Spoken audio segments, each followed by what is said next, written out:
नमस्कार साथियों, स्वागत है आप सभी का ब्राइट एग्रो क्लासेस के डिजिटल प्लेटफॉर्म पर। साथियों, आज अपन चर्चा करने वाले हैं एग्रोनॉमी की। और एग्रोनॉमी का जो नेक्स्ट टॉपिक है उसकी अपन क्या करने वाले हैं, चर्चा करने वाले हैं। उसके पहले अपन एक दोहे के साथ में अपनी क्लास को स्टार्ट करते हैं।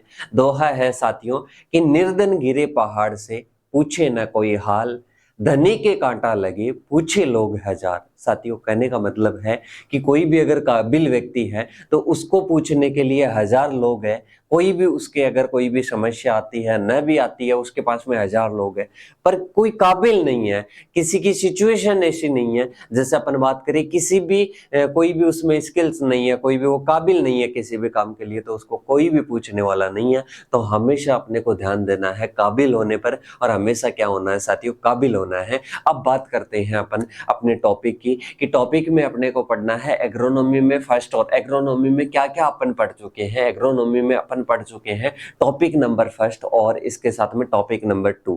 इसके साथ में ही बात करें कि सर इन टॉपिकों में अपन ने पढ़ा क्या है। फर्स्ट टॉपिक में अपन ने पढ़ा कि एग्रीकल्चर क्या है, दोनों की क्लास साथ में हुई थी। एग्रीकल्चर क्या है, एग्रोनॉमी क्या है, इंपॉर्टेंस क्या है, डेफिनेशन क्या है और इनका मीनिंग क्या है। कि सर ये तो हमने पढ़ लिया था, बिल्कुल याद है। कि इसके बाद में हमारा टॉपिक कौन सा आएगा, आज अपन पढ़ेंगे सीड के बारे में। सीड के बारे में वैसे तो 2 टॉपिक होनी चाहिए, मान ले कितने टॉपिक होनी चाहिए, 2 टॉपिक होनी चाहिए। टॉपिक फर्स्ट में अपन बात करेंगे एक तो सीड क्वालिटी, सीड वगैरह के बारे में, और इसके साथ में अपन जो दूसरी अपन चर्चा करेंगे वो डोरमेंसी ऑफ सीड के बारे में बात करेंगे, सीड वाइबिलिटी के बारे में बात करेंगे आज के टॉपिक में। तो उसकी कंप्लीट अपन क्या करने वाले हैं, चर्चा करने वाले हैं। आई होप आप सभी को पहले के टॉपिक समझ में आ गए, सिलेबस एनालिसिस समझ में आ गया। तो अच्छे से जुड़े रहना है, एंड तक क्लास देखनी है, साथ के साथ में नोट्स बनाते रहना है। चाहे 5th डीन कमेटी हो, 6th डीन कमेटी हो, दोनों में ये टॉपिक है। तो अच्छे से पढ़ना, साथ के साथ में नोट्स बनाना। और वादा है मेरा कि हमेशा इस टॉपिक को ही नहीं, किसी भी सब्जेक्ट का कोई भी टॉपिक हो, रटने की आपको कोई भी मजबूरी नहीं होगी। आपको पूरा याद करवाया जाएगा, पूरा कॉन्सेप्ट क्लियर करवाया जाएगा।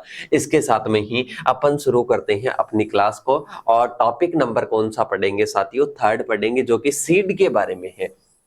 कि सर ये सीड क्या है, कि ये सीड क्या है। सीड के सर, सीड तो जो ही होता है ना जो बुआई के लिए यूज में लेते हैं। इसमें हमारे को क्या पढ़ना है, इसमें पढ़ना है बहुत सारी चीजें पढ़नी है, बहुत सारी चीजें क्लियर करनी है। और जो भी साथी लाइव ऐप में जुड़ रखे हैं, उन साथियों के अगर कोई भी प्रॉब्लम आती है तो वो क्या कर सकते हैं, मैसेज कर सकते हैं कि सर ये इश्यू आ रहा है, ये समझ में नहीं आ रहा। उसका एंड में अपन क्या करेंगे, रिप्लाई करेंगे। तो सबसे पहली चीज मैं देखता हूं कि सर ये जो सीड है, ये क्या है, सीड है। इस सीड के बारे में हमारे को थोड़ा सा समझा दीजिए कि सीड क्या होता है। सीड में 3 भाग होते हैं। 3 भाग में सबसे फर्स्ट की बात करूं मैं तो एम्ब्रियो होता है। क्या होता है, एम्ब्रियो होता है। और इसके साथ में सेकंड पार्ट की अगर मैं बात करता हूं तो ये होता है सीड कोट। सही, सीड कोट होता है। और मैं थर्ड की अगर बात करता हूं तो वो होता है एंडोस्पर्म। क्या होता है, एंडोस्पर्म होता है। इसके साथ में अब मैं बात कर लेता हूं इनकी, कि ये एंडोस्पर्म, सीड कोट, इसके साथ में एम्ब्रियो क्या होता है। सबसे पहले बात करते हैं एम्ब्रियो की। एम्ब्रियो क्या होता है, सीड में, जिसको हिंदी में भ्रूण के नाम से जानते हैं। और भ्रूण क्या होता है, भ्रूण के द्वारा अगर भ्रूण कहीं पर भी अगर क्षतिग्रस्त है, मतलब अगर भ्रूण को कोई नुकसान हो गया, कोई क्षतिग्रस्त हो गया, तो बीज क्या नहीं होगा, जर्मिनेट नहीं होगा। तो जर्मिनेशन के लिए मेन इंपॉर्टेंट है एम्ब्रियो। और इस एम्ब्रियो को प्रोटेक्ट करने के लिए, इसको सेफ रखने के लिए सीड कॉट, मतलब ये प्रोटेक्शन प्रदान करता है। क्या करता है, प्रोटेक्शन प्रदान करता है, ऐसे आपको समझना है। इसके बाद में कि सर एंडोस्पर्म, इस एम्ब्रियो को भोजन कौन देगा, शुरुआती दिनों में जब ये अंकुरित होगा तो ये देगा एंडोस्पर्म। इसको भोजन कहां से मिलेगा, एंडोस्पर्म से मिलेगा। तो ये आपसे पूछा नहीं जाता है, पर ये तो चीजें याद होने कि अपना जो सीड है, अपन जो पढ़ रहे हैं वो क्या है। उसमें 3 पार्ट होते हैं। सबसे पहले एम्ब्रियो। अब अपन इसको क्या कर सकते हैं, कृत्रिम रूप से भी, आगे पढ़ेंगे बहुत सारी सब्जेक्ट्स में कि कृत्रिम रूप से भी सीड को बनाना पड़ता है तो 3 चीजों की जरूरत होती है। सबसे पहले एम्ब्रियो, एम्ब्रियो के बाद में सीड कोट, और सीड कोट के अलावा एक क्या चाहिए, एंडोस्पर्म चाहिए, जो कि इस भ्रूण को क्या कर सके साथियों, भोजन दे सके। क्या दे सके, भोजन दे सके। तो यही क्या है, सीड। यही क्या है, सीड है। इतना आप सभी को समझ में आ गया कि सर सीड समझ में आ गया, सीड की स्ट्रक्चर समझ में आ गई। अब बात करते हैं अपन कि सीड अलग अलग प्रकार का भी होता है, एक बीजपत्री होता है, द्विबीजपत्री भी होता है। ये अपन हॉर्टिकल्चर में अपने आ चुका है और शायद आपके रमेश सर ने आपको समझा भी दिया, और अगर किसी भी साथी ने नहीं पढ़ा है तो क्लास जाकर ले लीजिएगा। अब बात करते हैं अपन सीड के बारे में, थोड़ी सी और बात करते हैं। अपन बात करते हैं कि इसको डिफाइन करने के लिए कि सर इस सीड को हमारे को डिफाइन करना हो तो हम किस प्रकार से इस सीड को डिफाइन करें। तो आपको 2 ही वर्डों में डिफाइन करना है, मैच्योर एम्ब्रियो। किसमें करना है, मैच्योर एम्ब्रियो। मैच्योर एम्ब्रियो को ही क्या कहते हैं, सीड कहते हैं। मतलब ऐसे मान लो कोई भी मैच्योर एम्ब्रियो है किसी भी प्रोडक्शन में, मतलब सीड कोट के अंदर है, इसके साथ में एंडोस्पर्म है, तो वो क्या है, सीड है। इतना समझ में आ गया। सीड क्या है, मैच्योर एम्ब्रियो। अब आपसे ऑप्शन में पूछा जा सकता है कंपटीशन एग्जाम में कि आप बोलोगे ना कि सर आप बोलते हो कि अभी अगर ध्यान से पढ़ोगे तो pre PG, WO, AFO, JRF, CUET, PG कोई भी एग्जाम बीएससी एग्रीकल्चर के बाद में दोगे तो यहां से क्वेश्चन पुटअप होगा। अरे सर वो होगा कहां से, वो यहां से होगा मेरे साथियों। सीड दे दिया, सीड क्या है, इमेच्योर एम्ब्रियो है, मैच्योर एम्ब्रियो है, सिंथेटिक एम्ब्रियो है, क्या है सीड। तो 4 ऑप्शन दे देगा और वहां पर आपका जो राइट आंसर होगा वो होगा मैच्योर एम्ब्रियो। की सर ने पढ़ाया था फर्स्ट ईयर के फर्स्ट सेमेस्टर में जब गए थे, और सेकंड क्लास थी और उसमें पढ़ाया गया था mature embryo is called as a seed. तो आपको इतना समझ में आ गया कि सर ये भी समझ में आ गया। अब सीड के बारे में इंट्रोडक्शन हो जाता है कि सर यहां पर क्वेश्चन कैसे पूछा जा सकता है। एक तो आपके टिप्पणी में क्वेश्चन पूछा जा सकता है, डेफिनेशन में पूछा जा सकता है, बड़ा क्वेश्चन भी आपसे पूछा जा सकता है। सही। अब इसके साथ में ही बात करें कि क्या क्या अपन पढ़ेंगे। अपन पढ़ेंगे एक तो सीड के बारे में, और सीड के बारे में भी क्या क्या पढ़ेंगे साथियों। एक तो उसकी क्वालिटी के बारे में, मतलब क्वालिटी सीड क्या होता है, क्वालिटी सीड क्या होता है, सीड की हेल्थ क्या होती है। इसके साथ में ही सीड जर्मिनेशन के लिए, अंकुरण के लिए। अब कोई साथी बोलेगा कि सर आप इंग्लिश में पढ़ा रहे हो, हिंदी में तो पढ़ा ही नहीं रहे हो, ये तो टर्म्स है, इनको तो लिख लेते हैं अपन। अंकुरण के लिए क्या क्या रिक्वायरमेंट होता है। अब मैं बोलूं कि एक आप बीज लगा रहे हो, आम का बीज लगा रहे हो, कहां पर लगा रहे हो, आपके खेत में लगा रहे हो। आपके खेत में आम का बीज लगाओगे तो उसके लिए क्या क्या ध्यान रखना पड़ेगा कि सर पानी का ध्यान रखना पड़ेगा, धूप का ध्यान रखना पड़ेगा, इसके साथ में हवा का ध्यान रखना पड़ेगा, इसके साथ में उस वातावरण का ध्यान रखना पड़ेगा। टोटली रूप से बात करें तो वो ही क्या है, अंकुरण के लिए आवश्यकता है। मर्दा का ध्यान रखना पड़ेगा कि मर्दा में न्यूट्रिएंट है कि नहीं है। कोई भी साथी होता है बक्के जाकर पहले क्या देगा, वर्मी कंपोस्ट वगैरह देगा कि क्या चाहिए इसको, न्यूट्रिएंट चाहिए, मेरे को क्या देना है, न्यूट्रिएंट देना है। तो ये रिक्वायरमेंट्स होती है, उनके बारे में पढ़ेंगे। ये पूछा नहीं गया है, आपके टॉपिक में डायरेक्ट नहीं दिया हुआ है, पर जहां पर सीड दे दिया वहां पर सीड क्वालिटी नहीं पूछेगा। ऐसे नहीं कि सीड क्वालिटी भी टॉपिक में देगा, वो आपको पढ़नी पड़ेगी। और जो साथी लाइव में जुड़ रखे हैं ना, अब रेगुलर जुड़ना है, या तो आप जुड़िए मत, या तो हट जाइए, शुरू से ही हट जाइए, या रेगुलर जुड़िए और रेगुलर पूरे टॉपिक को पढ़िए। इसके बाद में नोट्स बनाना आप, आई होप आपको समझ में आया होगा। इसके बाद में अपन पढ़ेंगे सीड क्वालिटी वगैरह के बाद में सीड डोरमेंसी, मतलब बीज की सुषुप्त अवस्था क्या होती है। बीज को पूरी परिस्थितियां, अनुकूल परिस्थितियां मिलने के बाद में भी अगर बीज अंकुरित नहीं होता है, बीज को कंप्लीट संपूर्ण उसको परिस्थितियां अनुकूल मिल रही है, भाई साहब फिर भी क्या नहीं हो रहा है, अंकुरित नहीं हो रहा है। कि सर हमने पूरी कोशिश कर ली,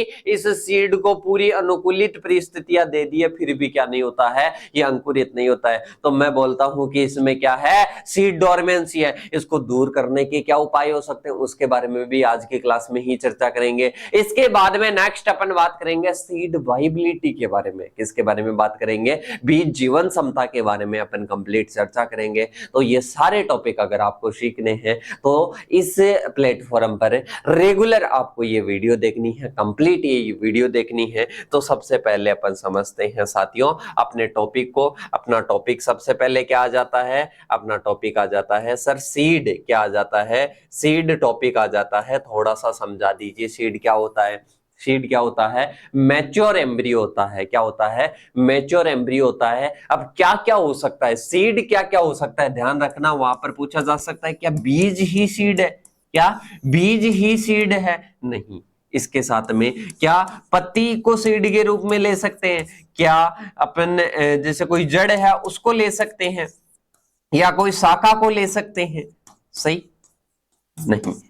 पौधे का ऐसा भाग होता है जिसके द्वारा एक कंप्लीट पौधा क्या हो सकता है, नया तैयार हो सकता है। उस भाग को क्या कहते हैं, सीड कहते हैं, बीज कहते हैं, सही। ये नहीं है कि बीज जो सीड है ना अपन जो दाने के रूप में होता है वही सीड है, वही सीड नहीं है। पत्ती के द्वारा पौधा तैयार हो रहा है, किसी का भी पत्ती सीड है। जड़ के द्वारा हो रहा है, जड़ है। कंद के द्वारा हो रहा है, कंद है। क्लोव के द्वारा हो रहा है, क्लोव सीड है। तो ये समझ में आ गया, पौधे का ऐसा भाग जो कि नया पौधा तैयार कर सकता है, that is called as seed. इतना समझ में आ गया कि सर समझ में आ गया। अब देख लीजिए जो मैंने सीड की डेफिनेशन बताई, यहां पर अपने को ओनली सीड की क्या देखनी है, डेफिनेशन। एक तो आप क्या कह सकते हो कि मैच्योर एम्ब्रियो को ही क्या कहते हैं, सीड कहते हैं। इसके अलावा पौधे का ऐसा भाग जो कि नया पौधा तैयार कर सकता है उसको बोलते हैं सीड बोलते हैं। इसके बाद में देखिएगा कि लैंगिक और वानस्पतिक रूप से प्रवर्धित रोपण सामग्री जो कि बुआई और रोपण के लिए उपयोग की जाती है, जिसमें कीट व्याधियों का कोई संक्रमण नहीं होता है तथा उसे बोने पर अच्छी पौध संख्या प्राप्त होती है, बीज कहलाता है। अब यहां पर क्या चीजें इंक्लूड हुई, यहां पर थोड़ी सी क्वालिटी इंक्लूड हो गई। कैसे इंक्लूड हुई, जैसे कि कीट व्याधियों का मतलब कोई भी इंसेक्ट है, इसके साथ में कोई भी डिजीज है, उसका क्या नहीं होना चाहिए, आक्रमण नहीं होना चाहिए। किस पर, सीड पर। ऐसा सीड होना चाहिए। तो समझ में आ गया कि अपन बुआई के लिए जो सामग्री यूज में लेते हैं इसके द्वारा एक सही पौधा तैयार हो जाता है, कीट व्याधियों से मुक्त होता है। इसी को क्या कहते हैं, सीड कहते हैं। या आप बोल सकते हो कि मैच्योर एम्ब्रियो ही क्या है, सीड है। तो सीड की डेफिनेशन समझ में आ गई। अब अपन चलते हैं साथियों आगे की ओर। आगे अपने हैं गुण वाले सीड, क्वालिटी सीड किसको बोलेंगे कि सर क्वालिटी सीड तो हम क्वालिटी जैसे दूध की क्वालिटी देखें तो दूध में ऐसा देखते हैं कि इसमें फैट अच्छा होना चाहिए, पानी मिला हुआ नहीं होना चाहिए, इसके साथ में इसमें कोई रोगाणु वाले कारक नहीं होने चाहिए, सही। ये हेल्थ के लिए सही होना चाहिए, सही। ये सारी चीजें होनी चाहिए। ऐसे ही बात कीजिए कि बीज में क्या क्या क्वालिटी, मतलब क्वालिटी सीड किसको बोलेंगे, गुणवत्ता युक्त बीज किसको बोलेंगे। ये ऐसा बीज जो कि क्या हो जाए, सही समय पर क्या हो जाए, अंकुरित हो जाए, समय पर अंकुरित हो जाएं। इसके साथ में ही उसकी फिजिकल प्योरिटी अच्छी हो, उसकी जेनेटिक प्योरिटी अच्छी हो, उसकी जर्मिनेशन परसेंटेज अच्छी हो, इसके साथ में ही उसमें कोई डिजीज नहीं हो, उसमें कोई इंसेक्ट का आक्रमण नहीं हो, सही। ऐसे को क्या कहते हैं, क्वालिटी सीड कहते हैं। कि सर ये सारी चीजें जिसमें इंक्लूड होना है उसको सीड बोलेंगे हम। और कौन सा सीड बोलेंगे, क्वालिटी वाला सीड बोलेंगे। कि जर्मिनेशन परसेंटेज अच्छी हो, जेनेटिक प्योरिटी, फिजिकल प्योरिटी, समय, इसके साथ में ही समय पर क्या हो जाए, अंकुरित हो जाए। ये सारी चीजें अगर उसमें होने तो उसको क्वालिटी सीड बोलेंगे। उसमें रोगों का आक्रमण नहीं होना चाहिए, कीटों का आक्रमण नहीं होना चाहिए, उसको बोलते हैं, क्या बोलते हैं साथियों, क्वालिटी सीड बोलते हैं। शुद्ध बीज जिनकी अंकुरण क्षमता अधिक हो, बीमारी, कीट और खरपतवारों के बीज अथवा अन्य फसलों के बीज से क्या हो, मुक्त हो, उसको गुण वाले सीड बोलते हैं। कि सर यहाँ पर तो अलग बता दिया, क्या अलग बता दिया, जेनेटिक प्योरिटी बताई, फिजिकल प्योरिटी बताई। इसका मतलब समझते हो, फिजिकल प्योरिटी का मतलब होता है कि कोई कंकड़ पत्थर वगैरह कुछ भी नहीं मिला हुआ होना चाहिए। जेनेटिक प्योरिटी का मतलब है कि कोई अन्य फसल का बीज वगैरह नहीं मिला हुआ होना चाहिए, उसको बोलता है जेनेटिक प्योरिटी। तो ये बोल रहा है कि कोई अन्य बात करें तो कोई अन्य पदार्थ नहीं होनी चाहिए, अक्रिय पदार्थ, कोई अन्य फसल के बीज नहीं होने चाहिए। इसके साथ में रोग कीटों का आक्रमण नहीं होना चाहिए, जो कि मैंने बता दिया था। इसके साथ में ही ही क्या होनी चाहिए, उसकी जर्मिनेशन परसेंटेज हाई होनी चाहिए, उसको बोलते हैं, क्या बोलते हैं, क्वालिटी सीड के नाम से जानते हैं। यहां तक समझ में आया कि नहीं आया? सभी साथी कमेंट करेंगे, जो भी साथी है ना जुड़ रखे हैं वो सभी साथी क्या करेंगे, कमेंट करेंगे। मैं सभी साथियों का जो है कमेंट पढ़ रहा हूं। यस सर, बिल्कुल सभी साथियों को यस, और कमेंट करके बताएंगे कि किसी भी साथी को अगर कोई भी डाउट आ रहा है या समझ में आ रहा है अच्छे से कि सर सारी चीजें क्लियर हो रही है, तो जल्दी से कमेंट कर दीजिएगा। इसके बाद में अपन बात करते हैं कि बीज का महत्व। क्वालिटी सीड के बारे में बात कर ली, अब आती है भाई साहब क्या आता है, बीज का महत्व आता है कि बीज का क्या महत्व हो सकता है, बीज का महत्व क्यों नहीं हो सकता मेरे साथियों। अगर बीज, जैसे ऐसे समझना आप कि ये बीज है, सही, अगर ये ही क्या है, ये ही अच्छी क्वालिटी का नहीं है तो क्या पौधा अच्छी क्वालिटी का होगा, प्रोडक्शन होगा, प्रोडक्शन होगा। इसके साथ में ही बात करें तो किसान की आय बढ़ेगी, किसान की आय बढ़ेगी, नहीं बढ़ेगी। इसके साथ में ही बात करें कि उत्पादन भी नहीं होगा, आय भी नहीं होगी, इसके साथ में प्रोडक्शन भी नहीं होगा, पौधा समय खराब हो जाएगा, समय खराब हो जाएगा। तो ये सारी चीजें डिपेंड करती है किस पर, बीज, बीज का क्या महत्व है। अगर अच्छा बीज आप ला रहे हो तो अच्छे पौधे तैयार हो रहे हैं, इसके साथ में ही अच्छा प्रोडक्शन हो रहा है, किसान की आय बढ़ रही है, सही, पशुओं को चारा मिल रहा है, राष्ट्रीय आय में क्या मिल रहा है,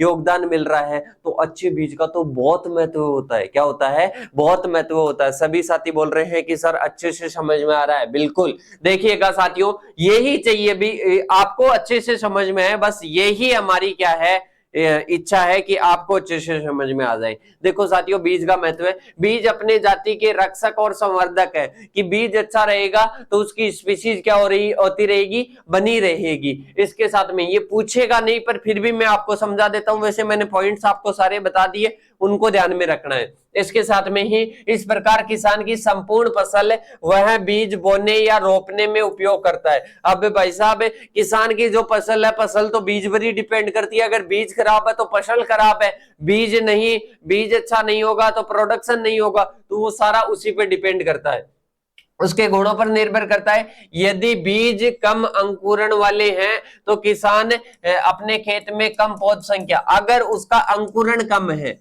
अगर उसका अंकुरण कम है तो पौध संख्या क्या होगी, पौध संख्या क्या होगी साथियों, कम होगी। अगर अंकुरण कम है तो पौध संख्या भी क्या होगी, कम होगी। इतना समझ में आ गया। इसके बाद में अपन चलते हैं साथियों आगे की ओर। मतलब प्लांट पॉपुलेशन डिपेंड करेगी किस पर, डिपेंड करेगी जर्मिनेशन पर डिपेंड करेगी। इसके साथ में ही बात करते हैं, अंततः कम फसल उत्पादन देंगे। मतलब मैंने कहा कि पौधे अच्छे नहीं है, जर्मिनेशन सही नहीं हो रहा है, तो अंत में क्या होगा, प्रोडक्शन भी क्या होगा, कम होगा। इतना समझ में आ गया। अब इसके बाद में अपन बात करते हैं कि शुद्ध नहीं है या उसमें अन्य फसल के बीज मिश्रित है तो उत्पादन का मूल्य। अगर ऐसे मान लो कि बीज में जेनेटिक प्योरिटी नहीं है, जेनेटिक प्योरिटी नहीं है तो उसमें अन्य फसल के बीज होंगे, अब वो भी अंकुरित होगी, उसके भी बीज प्रोडक्शन होंगे, तो उसमें अगर बीज मिक्स हो जाएंगे, अगर बीज मिक्स हो जाएंगे तो उसका जो भाव है ना वो अच्छा नहीं मिलेगा। आपको पता है,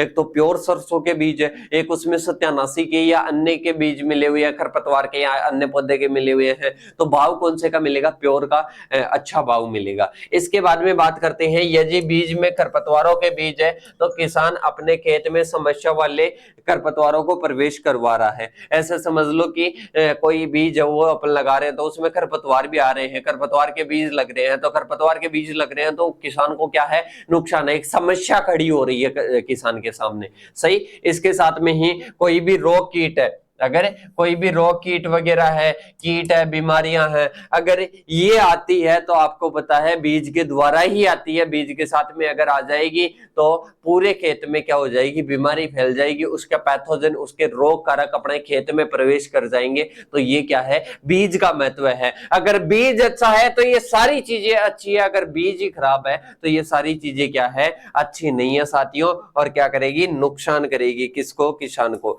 अब इसके बाद में अपन चलते हैं कि अच्छे, ये क्वेश्चन आपसे पूछा जा सकता है कि जो अच्छे बीज या गुणवत्ता वाले बीज है ना उनके गुणधर्म, अच्छे बीज या गुणवत्ता वाले बीज है ना उनके क्या क्या गुणधर्म है। तो पहली आती है फिजिकल प्योरिटी ऑफ सीड। अब इसमें यह नहीं है कि सर हम इसको रटने लग जाए, रटना नहीं है, समझना है, ध्यान से समझ लो।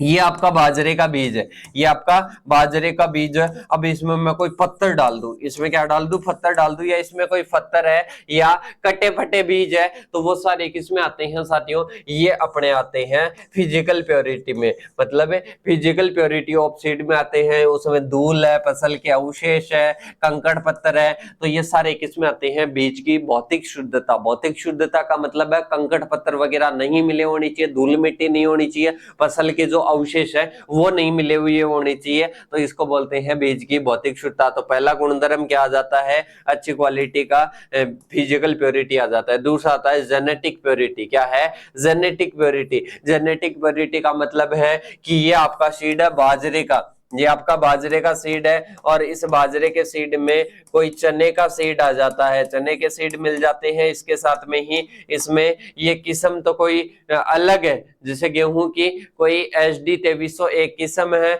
और उसमें कल्याण सोना के बीज मिल रहे हैं, तो ये भी क्या है, एक जेनेटिक प्योरिटी में आता है। किसमें आता है, जेनेटिक प्योरिटी में आता है। तो इसका कहने का मतलब है कि आप जो बीज ले रहे हो जिस किस्म के है ना उसी के होने चाहिए, उसी को क्वालिटी सीड के नाम से जाना जाता है। बीज के रंग, रूप एवं आकार में समानता होनी चाहिए। अच्छी क्वालिटी का वही बोलेंगे, ऐसे नहीं कि एक बीज तो मोटा है, एक बहुत छोटा है और एक बड़ा आ जाता है, मतलब वो दिखने में ही अच्छा नहीं लगता है। सही, इसके साथ में अंकुरण परसेंट में भी वेरिएशन आता है, तो इसका मतलब है कि जो बीज अपन यूज में ले रहे हैं ना वो समान रंग, रूप, आकार के होने चाहिए। तो ये आपको समझ में आ गया।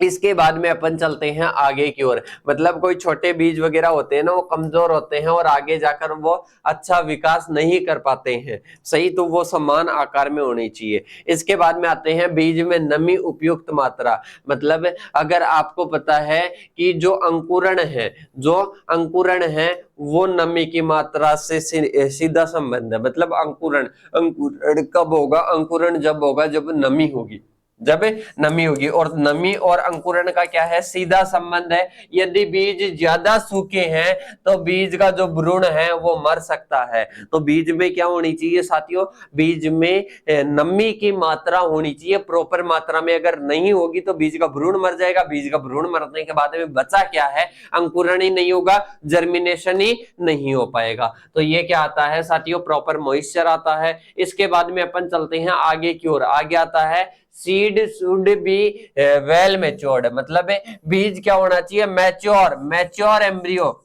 सुना है, तो बीज क्या होना चाहिए, मैच्योर होना चाहिए, मतलब कंप्लीट, ऐसे मान लो कि परिपक्व होना चाहिए। ऐसे नहीं कि आधे हैं, जैसे हार्ड डफ स्टेज पर हैं, मतलब ऐसे होने चाहिए कि कंप्लीट वो पके हुए होने चाहिए। वही बीज क्या होते हैं, सही रहते हैं। जैसे बाजरा अभी तक पका नहीं और उसको आप क्या कर लेते हो, कटाई कर लेते हो और उसको बाद में अंकुरण के लिए यूज में लेते हो, तो अंकुरण नहीं होगा। तो इसका कहने का मतलब है कि बीज क्या होने चाहिए, परिपक्व होने चाहिए, वही क्वालिटी सीड होते हैं। इसके बाद में है बीज में अंकुरण क्षमता क्या होनी चाहिए, अच्छी होनी चाहिए। मतलब ऐसे है कि 100 बीज है ना, तो उसमें से ऐसे मान लो कि कितने बीज अंकुरित होने चाहिए, उसमें 80 बीज अंकुरित होनी चाहिए। अलग अलग के लिए अलग अलग क्राइटेरिया होता है, तो उसमें होता है कि इतने प्रतिशत तो जर्मिनेशन परसेंटेज होना ही होना चाहिए। तो वो भी क्या होते हैं, क्वालिटी सीड में आते हैं। अगर एक तो बीज ऐसा है, जैसे अपन बात करें कपास की, बात करें गंवार की, बात कर लेते हैं। गंवार में 65 बीज होने चाहिए अंकुरित, अब उसमें 55 ही हो रहे हैं, तो ये क्या है, जर्मिनेशन परसेंटेज कम है। अगर 65 या 70 के आसपास हो तो अपने को क्या लगता है कि गंवार क्या है, अच्छी जर्मिनेशन परसेंटेज है, मीन्स वो क्या है, अच्छी क्वालिटी वाला सीड है, अच्छी गुणवत्ता वाला क्या है, बीज है। इतना आपको समझ में आया। इसके बाद में अपन चलते हैं आगे की ओर। बीज क्या होना चाहिए, जीवंत होना चाहिए। क्या होना चाहिए? जीवंत होना चाहिए, वाइबल होना चाहिए। बीज अंकुरित होने के लिए बीज का क्या होना है? जीवित रहना आवश्यक है। कभी कभी बीज को भौतिक रूप से क्षति पहुंचाने के कारण, बीज के टूटने फूटने के कारण, गलत रूप से बीज भंडारित करने के कारण बीज में जो एम्ब्रियो है ना, उसकी वाइबिलिटी समाप्त हो जाती है। जैसे मैंने कहा था ना कि सीड कोट किसको सुरक्षित रखता है? वो रखता है एम्ब्रियो को। पर सीड कोट के द्वारा टूटकर और एम्ब्रियो को जब हानि हो जाती है, जब क्षति हो जाती है ना, तो उसको क्या बोलते हैं साथियों? उसको बोलते हैं अपने कि बीज क्या नहीं है? वाइबल नहीं है। बीज क्या नहीं है? जीवन क्षमता वाला नहीं है, वाइबल नहीं है। तो बीज का वाइबल होना भी जरूरी है, उसका जीवंत क्षमता भी होनी उसमें क्या है? जरूरी है। इसके बाद में अपन चलते हैं आगे की ओर। बीज रोग रहित हो, मतलब seed should be free from disease. मतलब उसको क्वालिटी वाला सीड कब बोलेंगे? जब उसमें कोई डिजीज वगैरह नहीं होगी, उसमें सारी क्वालिटीज अच्छी है, पर उसमें जीवन मतलब वो वाइबल ही नहीं है। उसमें क्या है? वाइबल है। इसके साथ में ही बात करें, जर्मिनेशन परसेंटेज अच्छी है, जेनेटिक प्योरिटी, और इसके साथ में फिजिकल प्योरिटी अच्छी है, पर उसमें रोग लग रहा है। उसमें क्या है? रोग का आक्रमण हो रहा है। तो रोग का आक्रमण हो रहा है तो साथियों उसको अपन क्या बोलेंगे? उसको अपन बोलेंगे कि ये क्वालिटी वाला सीड नहीं है। मतलब रोग रहित बीज होना चाहिए। इसके साथ में बीज में डोरमेंसी नहीं होनी चाहिए। मतलब अनुकूल परिस्थितियां मिलने के बावजूद भी बीज अंकुरित नहीं हो पाते हैं। अंकुरण न होने पे कारण बीज के भ्रूण का सुषुप्तावस्था या डोरमेंसी में पाया जाना होता है। तो ये भी नहीं होना चाहिए, मतलब कि सीड में क्या हो? डोरमेंसी उपस्थित हो। डोरमेंसी भी नहीं होनी चाहिए। इसके बाद में अपन चलते हैं साथियों आगे की ओर। अपनी सारी चीजें क्लियर हो गई कि सीड क्या होता है, वो चीजें क्लियर हो गई। इसके बाद में अपना क्लियर हो गया कि अंकुरण जो है बीज है, बीज की क्या क्या अच्छी गुणवत्ताएं हैं, क्या क्या उसकी ऐसे मानने की बीज है, उसमें अपन बात करें उसको कब क्वालिटी सीड बोलेंगे। इसके 8 टॉपिकों की अपन ने चर्चा कर ली। सही, उनके नाम और इसके साथ में जो चीजें मैं कॉन्सेप्ट के साथ में बता रहा हूं उनको माइंड एक्टिव करके याद रखनी है, 100% क्लास में याद हो जाएगा। सही, आप ही बोलोगे कि एंड में सर की बिल्कुल याद हो गया। इसके बाद में है अंकुरण के लिए आदर्श परिस्थितियां, मतलब अंकुरण के लिए क्या क्या फेवरेबल कंडीशन होना जरूरी है। तो सबसे पहली चीज है, ये तो आप भी जानते हो, सबसे क्लास के पहले ही मैंने बता दिया था कि पहले तो नमी होना जरूरी है। कि नमी नहीं होगी तो क्या हो जाएगा? अंकुरण नष्ट हो जाएगा, मतलब सॉरी एम्ब्रियो नष्ट हो जाएगा। क्या हो जाएगा? एम्ब्रियो नष्ट हो जाएगा सूख जाने के कारण। तो भ्रूण क्या हो जाएगा? भ्रूण क्या हो जाएगा साथियों? भ्रूण नष्ट हो जाएगा। और भ्रूण को क्या नहीं करना है? नष्ट नहीं करना है, क्योंकि भ्रूण ही तो क्या करता है? बीज को जीवित करता है, बीज को अंकुरित करता है। तो पहली चीज आ जाती है नमी, आ जाती है मॉइस्चर, आ जाती है सुटेबल टेम्परेचर। आपको पता है कि एक तो हाई टेम्परेचर हो जाएगा, एक लो टेम्परेचर हो जाएगा, तो दोनों कंडीशन ही क्या नहीं है? दोनों कंडीशन ही अच्छी नहीं है। दोनों कंडीशन ही क्या नहीं है? अच्छी नहीं है। तो दोनों कंडीशन होना जरूरी है। ये अपने क्या होता है साथियों? दूसरी रिक्वायरमेंट आती है। इसके बाद में अपन चलते हैं आगे की ओर। आगे आता है ऑक्सीजन। आपको पता है बीज क्या करता है? शोषण करता है। कि सर ये आप तो झूठ बोल रहे हो, बीज भी शोषण करता है क्या? बिल्कुल शोषण की क्रिया करता है, रेस्पिरेशन करता है। अब ऑक्सीजन ही उपस्थित नहीं होगी, O2 ही उपस्थित नहीं होगी, ऑक्सीजन की कमी होगी, ऑक्सीजन हाई है लो है, वो संतुलन नहीं है अगर गैसों का, तो साथियों वो भी क्या नहीं है? मतलब ये होनी चाहिए, ऑक्सीजन एक फेवरेबल कंडीशन में उपस्थित होनी चाहिए। लाइट अवेलेबल होनी चाहिए, क्योंकि लाइट किसमें? फोटोसिंथेसिस में, प्रकाश फोटोसिंथेसिस में जरूरी होता है। तो ये भी जरूरी होता है क्योंकि भोजन बनाता है, भोजन बनाता है। प्रकाश जो पौधा है अपना भोजन स्वयं बनाता है, तो उसके लिए प्रकाश की रिक्वायरमेंट होनी चाहिए। तो प्रकाश भी क्या है? जरूरी है। इसके साथ में मीडियम की बात करें, मीडियम का मतलब है कि भाई साहब यहाँ पर आप पौधा लगा रहे हो, कोई भी पौधा लगा रहे हो, तो यहाँ पर उसको पोषक तत्व तो मिले, यहाँ पर उसको पोषण तो मिले, न्यूट्रिशन तो मिले। तो उसके लिए जल मान लो, मृदा मान लो, इसके साथ में पोषक तत्व मान लो, ये मीडियम भी उसके लिए जरूरी होता है। तो 5वीं रिक्वायरमेंट होती है कि उसके लिए क्या चाहिए? मीडियम चाहिए। तो ये भी मेरे हिसाब से आप सभी को क्लियर होता है। इसके बाद में आता है टाइप्स ऑफ सीड। भाई साहब टाइप्स ऑफ सीड का मतलब है कि ऐसे समझ लो कि बीज अलग अलग प्रकार के होते हैं। सही, बीजों के प्रकार में मेनली किसके आधार पर कर रहा हूं, मेनली अपन आज की क्लास में, और वही मोस्टली पूछे जाते हैं। अगर पूछे भी जाएंगे कोई भी एग्जाम में बड़ा क्वेश्चन, तो अपन जब पेपर सॉल्यूशन करवाएंगे ना उस टाइम और करवा देंगे, तो लोड नहीं लेने का है। अब अपन समझते हैं कि बीजों का मुख्यतः कितना टाइप्स होता है, कि सर 4 टाइप्स हमने तो पढ़े हैं। कितने पढ़े हैं? बीजों के जो टाइप्स हमने पढ़े हैं ना, वो किसानों के जो वितरित करते हैं उसके आधार पर 4 प्रकार के हैं। कि 4 प्रकार के कौन कौन से हैं? पहला न्यूक्लियस आता है, फिर ब्रीडर आता है, फिर फाउंडेशन आता है, फिर इसके बाद में सर्टिफाइड आता है। कि पहला कौन सा आ जाएगा? पहले की बात करें, सही समझ लेते हैं थोड़ा सा कॉन्सेप्ट को। देखिएगा, पहला कौन सा सीड आता है साथियों? न्यूक्लियस आता है। पहला कौन सा आता है? न्यूक्लियस आता है। इसके साथ में सेकंड की बात करूं तो ब्रीडर सीड आता है। कौन सा आता है? ब्रीडर सीड आता है। ब्रीडर के बाद में थर्ड की अगर मैं बात करता हूं तो कौन सा आता है? फाउंडेशन सीड आता है। कौन सा आता है? फाउंडेशन सीड आता है। इसके साथ में ही फोर्थ की मैं बात करता हूं तो सर्टिफाइड आता है। सर्टिफाइड आता है। अब की सर इनके बारे में हमारे को थोड़ी थोड़ी डिटेल्स बता दो। इसके अलावा जो भी है ना वो भारत में यूज नहीं लिए जाते हैं। भारत में जो यूज लिए जाने वाले जो सीड है ना वो ओनली कितने हैं साथियों? वो ओनली 4 है। वो ओनली कितने हैं? 4 है। अब समझना ध्यान से, ये प्रारंभिक है। मतलब कोई भी ऐसे मान लो कोई भी वैज्ञानिक है, कोई भी वैज्ञानिक है तो वो सबसे पहले कौन सा बीज उत्पादित करेगा? वो न्यूक्लियस सीड उत्पादित करेगा। कौन सा उत्पादित करेगा? न्यूक्लियस सीड उत्पादित करेगा। और ये कौन करता है? प्लांट ब्रीडर करता है मुख्यतः। इस पर किसी प्रकार का टेक नहीं होता है। इसके बाद में आता है ब्रीडर, आता है breeder seed golden yellow. Golden yellow क्या होता है? टैग होता है। गोल्डन येलो क्या होता है साथियों? टैग होता है इस पर। सही, इतना आपको समझ में आ गया। अब इसके बाद में बात करते हैं कि जो ब्रीडर सीड प्राप्त होता है वो कौन से प्राप्त होता है? वो न्यूक्लियस सीड से प्राप्त होता है। इतना याद रखना है। फाउंडेशन सीड किससे प्राप्त होता है? ब्रीडर से प्राप्त होता है। टेक का कलर क्या होता है? व्हाइट होता है या सफेद होता है? व्हाइट होता है या सफेद होता है। इसके साथ में सर्टिफाइड की बात करें तो सर्टिफाइड पर कैसा होता है? ये ब्लू कलर का टैग होता है। कैसा होता है? ब्लू कलर का टैग होता है। सर्टिफाइड किससे प्राप्त होता है? फाउंडेशन से प्राप्त होता है। ब्रीडर से कौन सा प्राप्त होता है? फाउंडेशन। न्यूक्लियस से कौन सा प्राप्त होता है? ब्रीडर प्राप्त होता है। इतना समझ में आ गया। टैग का रंग याद रखना है। इसके साथ में बात करें किसानों को वितरित किया जाने वाला, किसानों को वितरित किया जाने वाला कौन सा है साथियों?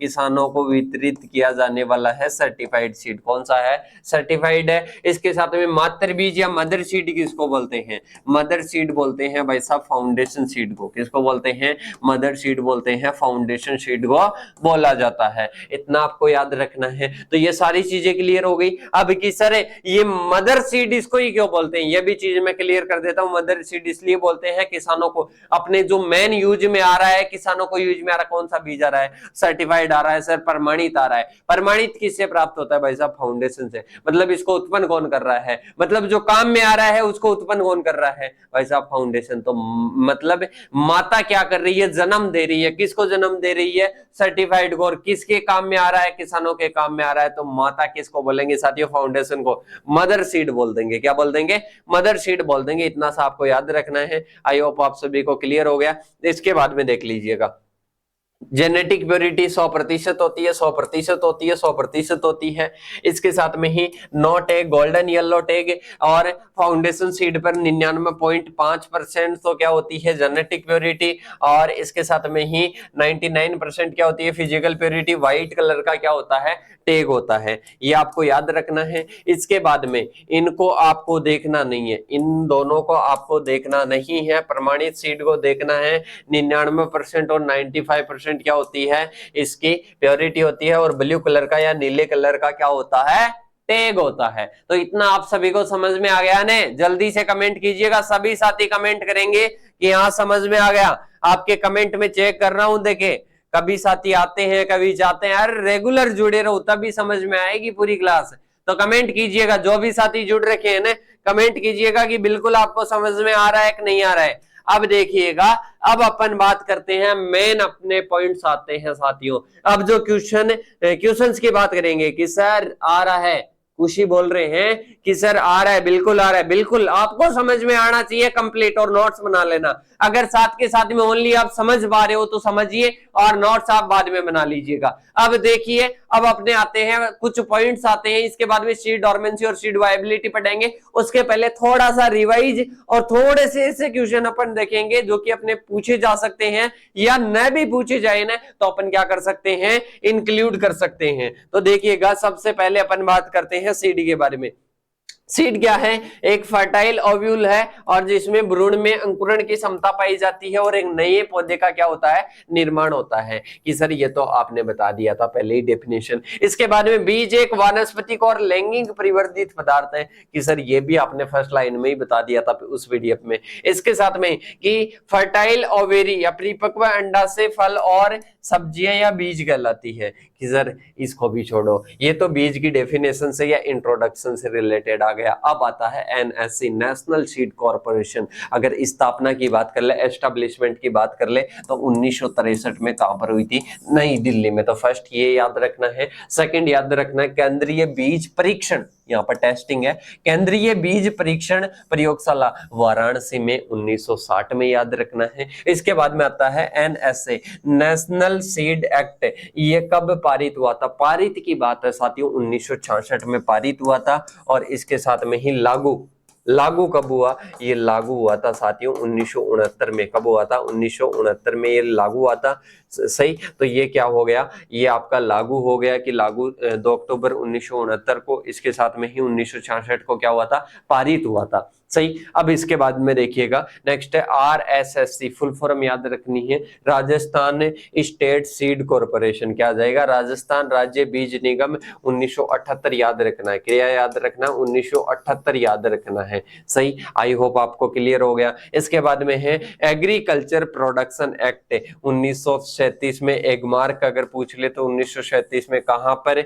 ये नागपुर में। राष्ट्रीय बीज परियोजना 1988 में आई थी। इसके साथ में केंद्रीय एगमार्क प्रयोगशाला 1937 में नागपुर में। ये भी आपको याद रखना। केंद्रीय बीज प्रयोगशाला नई दिल्ली में। इसके साथ में राष्ट्रीय बीज प्रोग्राम 1975 में। बीज नियंत्रण आदेश पारित कब हुआ? 1983 में। कंपटीशन लेवल पर ये क्वेश्चन पूछे जा सकते हैं, तो इनको नॉर्मल इंट्रोडक्शन के रूप में याद रखना। अब अपन चलते हैं आगे की ओर।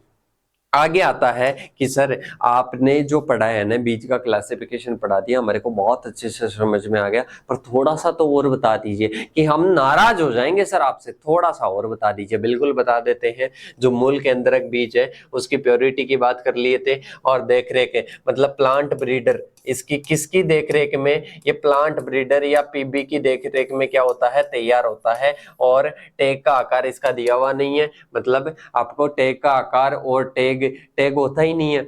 मतलब अगर बात करें ना, इसका टैग होता ही नहीं है। अपन बात करें कि टैग का क्या कलर होता है, कलर नहीं होता है इसका। अब इसके बाद में प्रजनक बीज की बात करें, ब्रीडर सीड 100% और गोल्डन येलो, इतनी बात की ली थी। और इसके साथ में ही प्लांट ब्रीडरी की देखरेख में ही इसका प्रोडक्शन किया जाता है। और 12 × 6 सेंटीमीटर 12 × 6 सेंटीमीटर का क्या होता है, टैग होता है। टैग का आकार कितना होता है? 12 × 6 सेंटीमीटर होता है। किसका? ये ब्रीडर का होता है। आधार बीज की बात करें 99.9 क्या होती है, जेनेटिक प्योरिटी। 98 क्या होती है, फिजिकल प्योरिटी। इसके साथ में व्हाइट कलर का टैग होता है एनएससी, नेशनल सीड कॉर्पोरेशन। और इसके साथ में ही अपन बात करें कि राजस्थान स्टेट सीड कॉर्पोरेशन क्या करता है साथियों, इसकी देखरेख में ये क्या होता है, अपने ये आधार बीज तैयार होता है। इसके साथ में 15 × 7.5 ये क्वेश्चन पूछा गया हुआ है और बार बार पूछा जाता है। सही, ऐसे याद रखना है कि ये दोनों,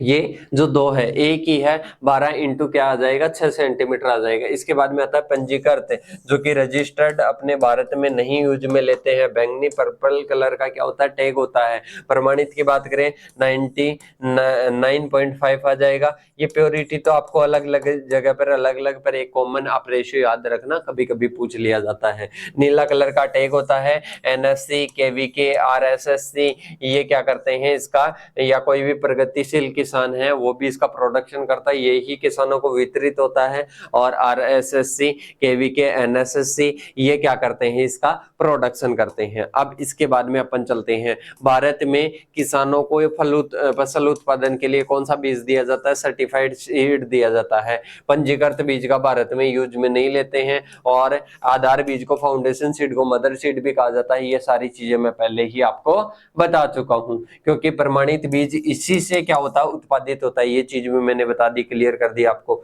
अब अपन चलते हैं आगे की ओर। आगे आता है डोरमेंसी ऑफ सीड। क्या आता है, डोरमेंसी ऑफ सीड आता है कि सर ये भी हमारे को अच्छे से समझा दीजिए। आपका जो है कि हमारे कॉन्सेप्ट वगैरह क्लियर हो जाएंगे तो अच्छी बात है। यहाँ तक कॉन्सेप्ट क्लियर हुए कि नहीं हुए, सही, यहाँ तक समझ में आया कि नहीं आया, कोई डाउट वगैरह? संदीप बाजिया जी बिल्कुल, खुशी बोल रहे हैं कि समझ में आ रहा है, बिल्कुल बता देना, घबराना मत है कि सर समझाया नहीं, समझ में नहीं आया, बिल्कुल बता देना कि सर ये टॉपिक समझ में नहीं आया। और मेरे हिसाब से समझ में क्या आएगा, याद ही हो गया होगा, मेरे हिसाब से याद ही हो गया होगा ज्यादातर, और फिर भी रिवाइज करवाएंगे। अभी तक तो रुकिएगा, देखिएगा, अभी तो फिल्म बाकी है। ओनली क्या हुआ है साथियों, ओनली ट्रेलर है, फिल्म तो बाकी है। अभी तक आपको समझना और याद करना, और उसके लिए तो अभी रिवाइज होगा। रुकिएगा, थोड़ा सा वेट करिएगा। अब समझते हैं अपन डोरमेंसी स्टेज की बात करते हैं। जो जीवित बीजों को अंकुरण के लिए आवश्यक सभी अनुकूल दशाएं उपलब्ध होने के बाद में भी अंकुरित नहीं होता है। कि भाई साहब, एक को अपन बोले कि बीज के लिए अपने को पता है नमी चाहिए, इसके साथ में ही उसकी जो भी है वातावरण चाहिए, प्रकाश चाहिए, वर्षा चाहिए, सारी चीजें चाहिए।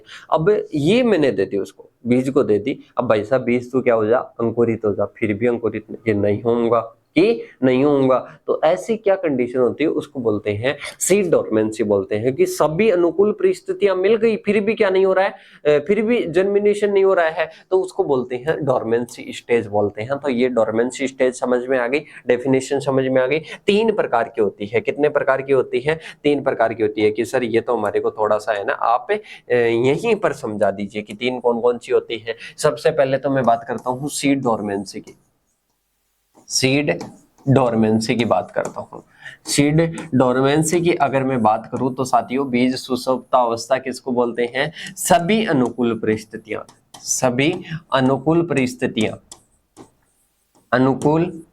परिस्थितियां मिलने के बावजूद भी अंकुरण नहीं होना, अंकुरण नहीं होना, अंकुरण नहीं होना क्या है साथियों? ये आपके क्या है? सीड डोरमेंसी है। इसके बाद में टाइप्स की बात करते हैं तो 3 टाइप्स होते हैं। सबसे पहले प्राइमरी आ जाएगा। इसके बाद में बात करते हैं, नेक्स्ट आ जाता है सेकेंडरी आ जाता है, सेकेंडरी आ जाता है। इसके बाद में थर्ड की बात करें, इनफोर्स्ड आता है, इनफोर्स्ड आता है। सही, मतलब इसकी बात करें, अपन बात करें सबसे पहले प्राइमरी की बात करें तो ये जेनेटिक कॉजेज के कारण होती है। जेनेटिक कॉजेज, या इसके साथ में ही बात करें जेनेटिक कॉजेज, या इसके साथ में ही बात करें मतलब जो आनुवंशिक संबंधी कारक होते हैं ना, उनके द्वारा होता है। इसके साथ में सेकेंडरी की जब मैं बात करता हूँ, सेकेंडरी की जब मैं बात करता हूँ तो ये होता है पर्यावरणीय कारकों के कारण। पर्यावरणीय कारकों के कारण मतलब जो वातावरण से संबंधित जो है ना, उनके कारण होती है। एनफोर्स्ड, अधिक गहराई में जाने के बाद में, अधिक गहराई में जाने के बाद में होता है। तो ये आप याद रखिएगा कि प्राइमरी में क्या होता है, जेनेटिक रीजंस के कारण होती है। इसके साथ में सेकेंडरी की बात करें, इन्वायरमेंट फैक्टर के कारण होती है। और थर्ड एनफोर्स्ड की बात करूं, जो गहराई में चले जाने के कारण होती है। तो ये आपको समझ में आ गई। सीड डोरमेंसी क्या होता है? अनुकूल परिस्थितियां मिल जाने के बाद में भी क्या नहीं होता है, अंकुरित नहीं होता है। तो सबसे पहले आती है, कौन सी आती है, सॉरी अपने जो आएगी ना, अपने बात की थी कि अधिक गहराई वाली। यहाँ पर आप कंफ्यूज मत हो जाना कि 3 प्रकार है कि सर पहले तो आपने एनफोर्स्ड समझा दी, फिर इसके बाद में आनुवंशिक समझा दी। तो यहाँ पर सबसे पहली तो ये समझ लो, इसके बाद में ये समझ लो, फिर इसके बाद में ये समझ लो। मतलब सबसे पहले कि आनुवंशिक सुसुप्तावस्था भी बोलते हैं इसको ये किसके कारण होती है? आनुवंशिक जेनेटिक कोजेज के कारण होती है। तो उसको क्या बोलते हैं? जेनेटिक या इनेट डोरमेंसी, या इसके साथ में प्राइमरी डोरमेंसी के नाम से जानते हैं। इनेट का मतलब होता है जन्मजात, तो पहले ही समझ में आ गई। इसके बाद में अपन बात करते हैं जन्मजात का मतलब होता है कि आपने देखा होगा किसी के सफेद बाल होते हैं तो उसके पापा के भी हैं, उसके बेटे के भी हैं और बेटे के भी हैं, मतलब उनके पीढ़ी दर पीढ़ी है, मतलब जेनेटिक है। तो ये जन्मजात है, क्या है? जन्मजात है, इन्नेट है, प्राइमरी है या जेनेटिक है। तो पहला समझ में आ गया। दूसरा आता है भाई साहब की कम तापमान के कारण, प्रकाश के कारण, जल के कारण, इनके कारण जो हो जाती है ना उसको बोलते हैं इंड्यूस्ड।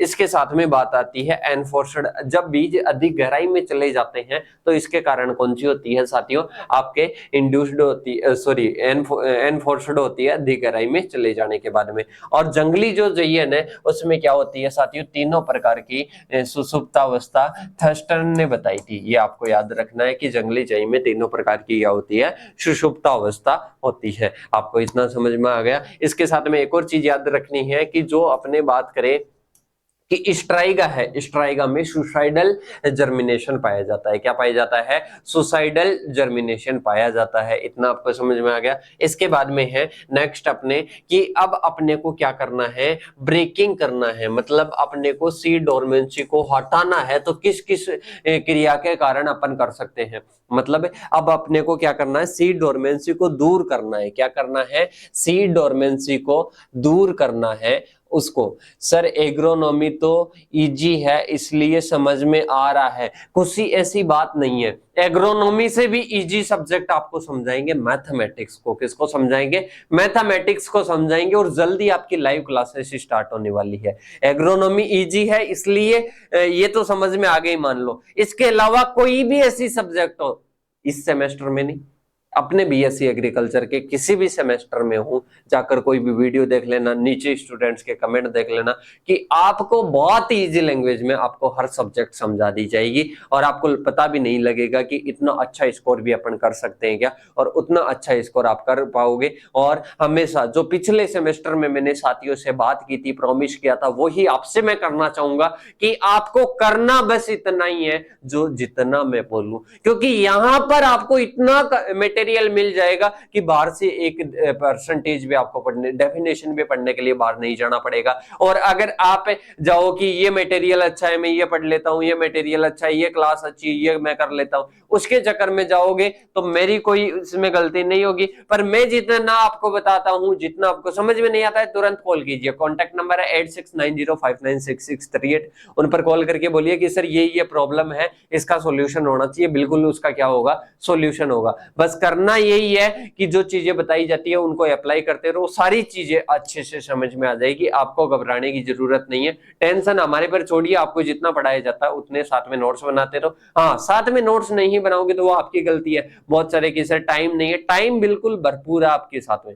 मैं बता रहा हूं कि टाइम भरपूर है, कोई बोले या नहीं बोले, मैं बता रहा हूं टाइम है, बना सकते हो आप नोट्स आराम से। अब इसके बाद में अपन चलते हैं, डोरमेंसी को क्या करना है? दूर करना है। डोरमेंसी को दूर करना है। और आपके इस सवाल का मैं जवाब दूंगा मैथमेटिक्स के साथ में। अभी मेरे को भी ऐसे लगता है कि ये तो स्टूडेंट्स को ऐसे ही समझ में आ जाएगी, पर कुछ बायोलॉजी के होते हैं उनके समझ में नहीं आते, इसलिए अच्छे से कॉन्सेप्ट क्लियर करवा के पढ़वाना पड़ता है। इसके साथ में मैथमेटिक्स में जुड़ना, वहां पर मजेदार पढ़ेंगे, अच्छे से पढ़ेंगे, क्वेश्चन सॉल्व करेंगे। और इसके साथ में ही जो फॉरेस्ट्री जैसी सब्जेक्ट है, अगर जैसे ये 6th डीन कमेटी में नहीं है, 5th डीन कमेटी का कहीं पर लग रखा है, उनको पढ़ाएंगे। अच्छे से ध्यान से समझना और वहां पर सारे डाउट्स आपके क्या होंगे? क्लियर होंगे। सबसे पहले आता है खुरचना।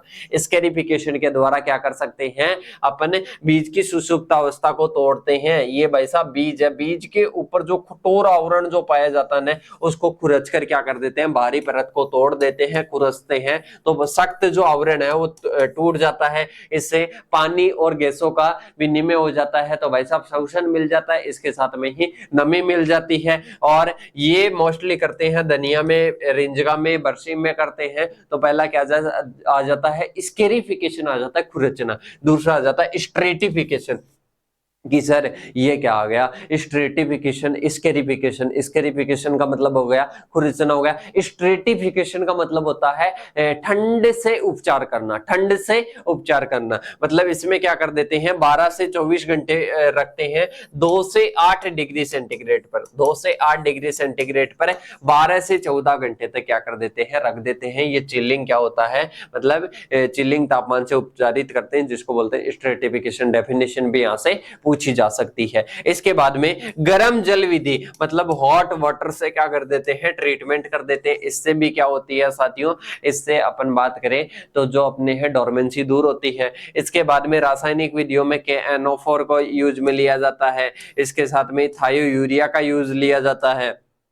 आलू में जिब्रेलिन, साइटोकाइनिन का यूज लिया जाता है। H2SO4 का यूज लिया जाता है। इनका यूज लेते हैं सुषुप्तावस्था को दूर करने के लिए। इतना आप सभी को समझ में आ गया। अब इसके बाद में अपना ये जो टॉपिक है वो क्या होता है, कंप्लीट होता है। सीड वाइबल वगैरह क्या होगा, सीड वाइबिलिटी नेक्स्ट क्लास में टॉपिक आएगा। यहाँ अपने था सीड के बारे में नॉर्मल इंट्रोडक्शन, टाइप्स वगैरह, डोरमेंसी वगैरह। इसके साथ में सीड का तो वो की चप्पा चप्पा जान लिया, पूरा अपन ने समझ लिया और मेरे हिसाब से समझ में आया गया होगा। अब भी कोई भी डाउट है तो बिल्कुल आप मेरे को बता दीजिए, बिल्कुल आप बता दीजिए। यस सर, बिल्कुल यस। किसी भी साथी के कोई भी डाउट रह रहा है बिल्कुल बता दीजिए, फिर टॉपिक को एंड करते हैं। और अगर कोई भी साथी यूट्यूब पर इस क्लास को डेमो के रूप में देख रहा है तो बिल्कुल जुड़ जाइए ब्राइट एग्रो क्लासेस के प्लेटफॉर्म पर। इसी प्रकार से आपको हर सब्जेक्ट, मैथमेटिक्स, इसके साथ में इंग्लिश से, इसके साथ में फॉरेस्ट्री, रूरल सोशियोलॉजी, सभी सब्जेक्ट आपको पढ़ाने वाले हैं बहुत ही इजी लैंग्वेज में। तो जुड़ जाइए आज ही ब्राइट एग्रो क्लासेस के प्लेटफॉर्म के साथ में। मेरे हिसाब से सभी साथियों के डाउट्स क्लियर हो गए हैं, बिल्कुल समझ में आ गया है। ऐसे ही धमाकेदार क्लासेस आपको मिलती रहेगी, नोट्स बनाते रहना। कोई भी डाउट है आपके पास में नंबर है 86, जो कांटेक्ट नहीं कर रखे हैं वो नंबर लिख लीजिए 8690596638। इन पर मैसेज कर दीजिएगा कोई भी डाउट है। और अपने सभी साथियों को, आप जिस भी कॉलेज से जुड़ रखे हो, बस आप जितना सपोर्ट करोगे उतना ही हम सपोर्ट आपको करेंगे। और सभी साथियों को इन्फॉर्म कर देना कि ब्राइट एग्रो क्लासेस पर क्लासेस चल रही है सभी सेमेस्टर्स की, वो भी लाइव क्लासेस है। और इसके साथ में जल्दी मैथमेटिक्स वगैरह के क्लासेस स्टार्ट होने वाली है। अब मिलेंगे नेक्स्ट क्लास के साथ में, तब तक के लिए जय हिंद, जय भारत साथियों।